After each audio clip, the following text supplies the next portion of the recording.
Kwa majina anaitwa Boniface Mgogwe, ni msimamizi wa NIDA wilaya ya Ngara. Awali ya yote ni kushukuru Mheshimiwa mkuu wa wilaya kwa kuizungumzia NIDA kwa maelezo ya awali. Lakini binafsi pia nielezee kidogo kwa ajili ya kuelimishana. Kwa upande wa NIDA, jukumu letu kubwa ni kusajili. Tunatakiwa tukutambulishe katika idara mbalimbali. Kwa sasa NIDA ndio kila kitu. Huwezi kupata mkopo bila NIDA. Huwezi kupata kazi bila NIDA. Huwezi kupata jambo lolote, leseni ya biashara bila NIDA. Kwa kifupi, NIDA ndio uti wa taifa sasa hivi kwenye upande wa taarifa. Ukiondoa ukusanyaji wa taarifa, lakini pia tuna wajibu wa utunzaji wa taarifa, kanzidata ya taarifa. Kwa sababu taasisi zote wanachukua taarifa kutoka NIDA. Mambo mengine kwa katika upande wa usajili, ili tuweze kufanikiwa kupata NIDA kwa wananchi, ni lazima tufuate yafuatayo. Kwanza, ni lazima ujaze fomu ya NIDA kwa ufasaha.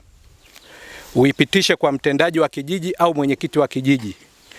Uipitishe kwa mtendaji kata, then uende uhamiaji. Fomu hiyo ikiwa na viambata vifuatavyo.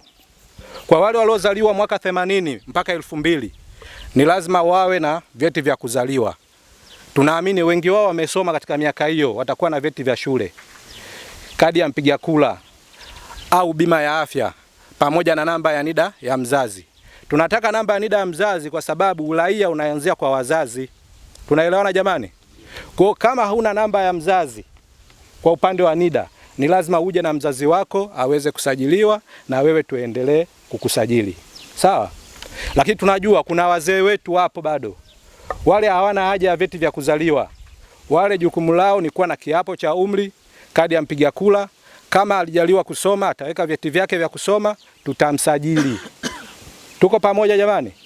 Lakini naelewa kuna changamoto mbalimbali kwa upande wa NIDA. Wapo ambao walisajiliwa kipindi cha awali 2018. Kuna mazoezi yanakujaga katika level hii ya kata au kijiji.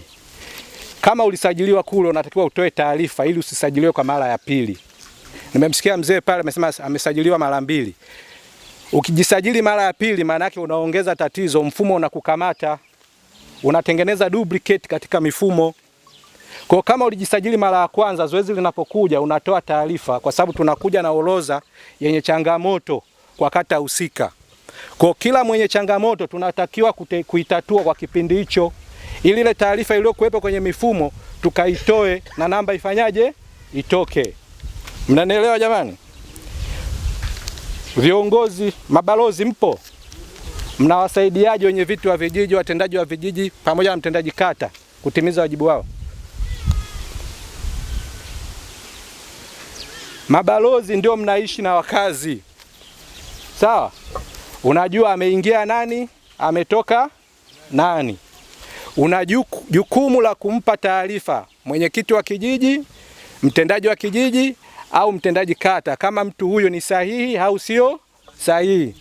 Leo hii tukikosea tukampa mtu namba ya NIDA, akapata na kitambulisho chake, akaingia kwenye serikali zetu, anaweza kafanya jambo ambalo hatujawahi kulifikiria. Tunaelewana jamani? Kwa upande wa NIDA niishie hapo, mambo mengine yote ni ya kimfumo. Kwa kuna mengine unaweza kaniuliza hapa nikashindwa kukupa jibu kwa sababu lazima niangalie kwenye mfumo una changamoto gani.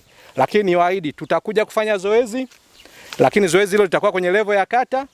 Ninawaomba muwe na utayari, mazoezi yanapokuja hapa mjitokeze kwa wingi. Mazoezi yetu yanakuwa ni ya muda mfupi. Na unakuta kwa mfano kata ya Kirusha inaweza kana siku 3. Wananchi mnakuja kujitokeza siku ya pili au ya 3. Maana yake tutawaacha watu wengi ambao wamekosa huduma. Kwa hiyo niwaombe na muwape taarifa na wenzenu. Mtakaposikia mbiu ya mgambo zoezi limefika, mjitokeze kwa wingi ili tuwahudumie kwa wakati. Lakini pia ujumbe ambao nauleta kwenu ni kwamba tuendelee kushirikiana kuhakikisha kwamba miundombinu ya maji inalindwa na inatunzwa, kwa maana ya kwamba serikali inatumia gharama kubwa kujenga miundombinu. Kwa hiyo wananchi upande wa RUWASA ni hayo machache. Asante sana.